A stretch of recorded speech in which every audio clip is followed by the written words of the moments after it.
Hi, my name is Nicole Perez, and this is my CFD275 video documentation project. I completed my observation and activities in the SEALS classroom working with kids ages 2 to 3. My mentor teacher was Isabel. In the beginning of the semester, I was taking physical and mental notes on what the kids were interested in. One thing I noticed a lot was that the kids loved to participate in make-believe play. They were able to connect when it was pretend play and use their imagination when we didn't have the proper materials. The two curricular activities that I implemented were the SEALS ice cream shop and reading How Do Dinosaurs Say Goodnight. Both activities were designed to build on the children's interests and strengths, promote engagement, and support their social, emotional, and cognitive development.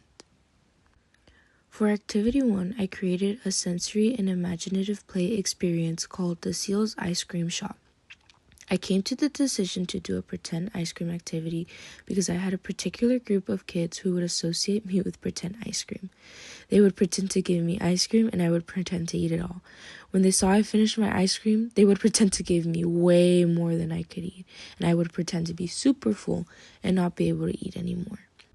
We would go back and forth with how much ice cream we could eat. Using scented foam soap with a little bit of food coloring, plastic cups and bowls, and a small scoop, the kids were able to invent their own ice cream creation. The kids were excited to engage in stacking the different colors and scooping the foam soap. They practiced waiting their turn until one of their peers would get up from the table. One strategy I used was scaffolding. I modeled how to scoop and balance the foam so that it would not spill outside of our bowl. Then I would encourage the kids to try it themselves. Because the soap was already scented, I had the kids smell each one and ask them what it reminded them of, whether it was fruits, veggies, flowers. For the most part, the kids were very good at scooping the ice cream to the other bowl. And they would try not to make a mess, but it happens. In terms of anti-bias education, this activity supported identity by allowing the kids to be able to make their own unique creations, and diversity by discussing different flavors and colors. This activity supported DRDP goals such as SED3, relationships with peers, and COG2, problem solving. It also focused on PD Health 4, fine motor skills, as the kids were scooping ice cream.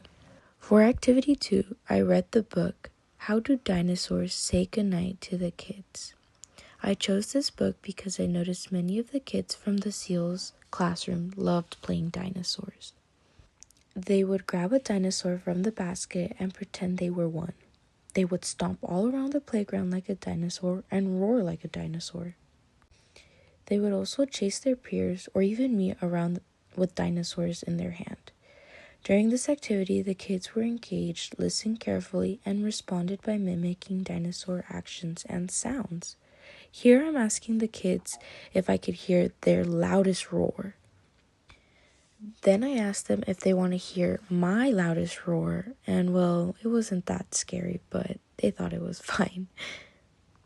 The book starts with saying, how does a dinosaur say goodnight when Papa comes in to turn off the light? Does a dinosaur stomp his feet on the floor and shout, I want to hear one book more?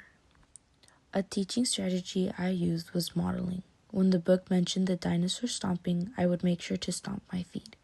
I demonstrated how to interact with the story and encouraged participation.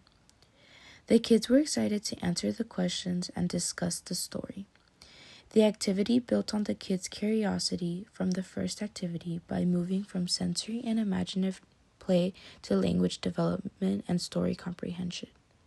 It supported DRDP goals in language and literacy and cognitive while also connecting to anti-bias education by helping them express themselves confidently and respecting peers' response. In this part of the video, a kid got hurt by accident, and that's why I am a little distracted, but I nonetheless am still reading the book to the kids. Both activities were co-constructed with the children's interest in mind.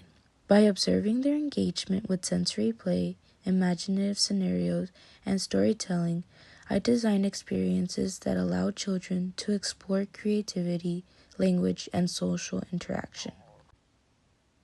These activities support the anti-bias pillars of identity, diversity, justice, and action, fostering confidence, cooperation, and inclusion. Throughout these activities, I focused on improving observation and intentional teaching. I practiced scaffolding, modeling, and extended children's thinking. From the first to the second activity, I became more intentional in building on what the children were interested in and providing opportunities for interaction and language development. I also became more confident in adjusting strategies in real time, such as guiding questions or narrative play. This project taught me that teaching requires flexibility, observation, and reflection. Children's interests should guide learning, and the best experiences are co-constructed. I learned the importance of scaffolding, encouraging curiosity, and fostering social, emotional skills. These experiences will guide my future work in creating engaging, inclusion, and developmentally appropriate learning opportunities for young children. Thank you for watching.